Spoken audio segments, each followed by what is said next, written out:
দর্শক আপনারা দেখতে পাচ্ছেন মংলা বন্দরের 4 নম্বর জেটিতে মার্কসের বিশাল দৈত্যাকার একটি জাহাজ নোঙর করা হচ্ছে। এই জাহাজের মূল ইঞ্জিনটি এখন বন্ধ আছে। এটা পাইলট জাহাজ দিয়ে এখন একে কুলে ফেরানো হচ্ছে। হাজার হাজার কন্টেনার নিয়ে জাহাজটি নোঙর করছে। এখানে একদিন অথবা 2 দিন জাহাজটি অবস্থান করবে, আনলোডিং করবে।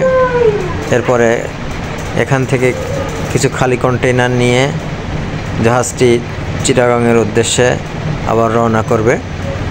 এখানে সাধারণত ছোলা, গম, খাদ্যপণ্য এবং সার, ক্লে এই সকল পণ্যই বেশি আসে।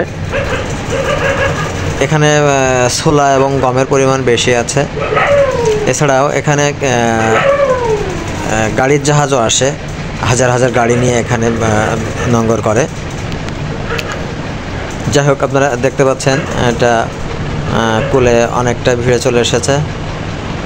এরপরে এখান থেকে এই ক্রেন দিয়ে একটা একটা করে কন্টেনার নামানো হবে ট্রেইলারের উপরে।